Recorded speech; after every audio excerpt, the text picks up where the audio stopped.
Pourquoi les élections américaines posent problème? Mes chers camarades, bonjour.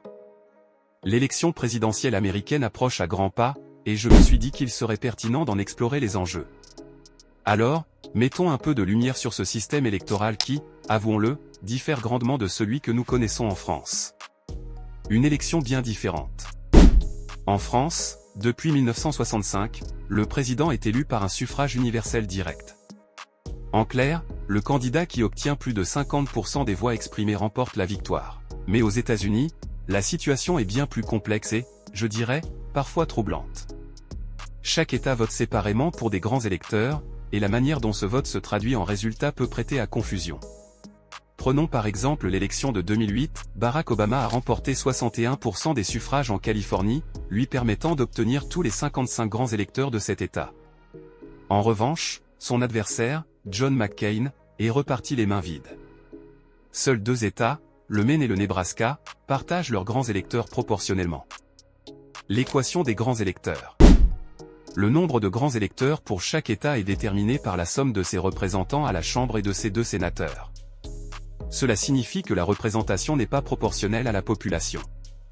Par exemple, la Californie, avec près de 40 millions d'habitants, a 55 grands électeurs, tandis que le Wyoming, avec seulement 576 000 habitants, en a 3. En d'autres termes, chaque voix d'un habitant du Wyoming pèse 3,5 fois plus que celle d'un Californien. Cette disparité soulève une question cruciale: pourquoi un citoyen aurait-il plus de poids qu'un autre dans le processus électoral? Une histoire qui éclaire le présent. Pour comprendre comment nous en sommes arrivés là, il faut remonter aux origines du système électoral américain. À la fin des années 1780, alors que les États-Unis sortaient tout juste de la guerre d'indépendance, les très anciennes colonies britanniques cherchaient à établir une constitution. Chaque État avait ses intérêts, et c'est là que la question de l'esclavage est entrée en jeu. Les États du Sud, dont l'économie reposait sur l'esclavage, ont vu leur voix renforcée grâce à la clause des 3/5, qui comptait 60% des esclaves dans le calcul des grands électeurs. Prenons l'exemple de 1800, où Thomas Jefferson, un candidat du Sud, a remporté l'élection contre John Adams, un abolitionniste du Nord. Sur les 12 premiers présidents, seuls 2 n'ont jamais possédé d'esclaves. Cette dynamique a donc façonné le système électoral de manière profonde et durable.